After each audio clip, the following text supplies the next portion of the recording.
नमस्कार, रामराम महाराष्ट्र न्यूज मध्ये आपले स्वागत आहे।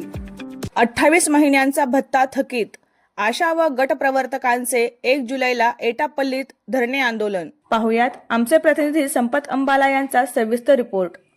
कोरोना काळात जीवाची पर्वा न करता गावागावात जाऊन सेवा देणाऱ्या आशा व गट प्रवर्तकांना तब्बल 28 महिन्यांचा भत्ता अद्याप मिळालेला नाही।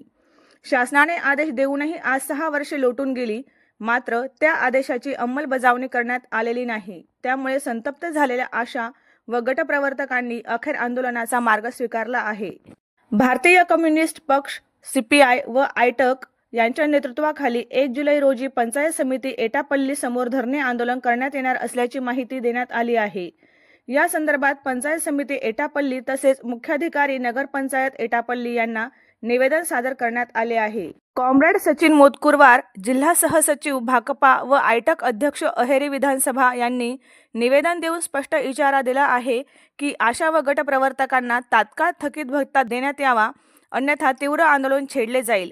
यावेळी कॉम्रेड सूरज जक्कुलवार यांच्यासह आशा व गट प्रवर्तक मोठ्या संख्येने उपस्थित होते।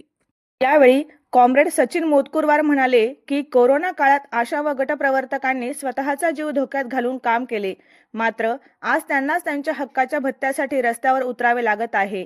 ही अत्यंत दुर्दैवी बाब आहे। शासनाने तात्काळ 28 महिन्यांचा थकीत भत्ता अदा करावा, अन्यथा भाकपा व आयटकच्या नेतृत्वाखाली आंदोलन अधिक तीव्र करण्यात येईल।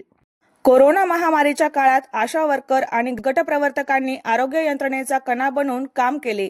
घराघरात जाऊन सर्वेक्षण, जनजागृती, रुग्णांची देखभाल अशी महत्त्वाची जबाबदारी त्यांनी पार पाडली, मात्र त्यांच्या या सेवेचे मानधन आजही थकीत असल्याने शासनाच्या धोरणांवर प्रश्नचिन्ह उपस्थित होत आहे। आंदोलनाद्वारे शासनाचे लक्ष वेधून थकीत 28 महिन्यांचा भत्ता तात्काळ मिळावा ही प्रमुख मागणी असून 1 जुलैचे आंदोलन निर्णायक ठरणार असल्याचे भाकपा व आयटकच्या पदाधिकारी यांनी सांगितले आहे।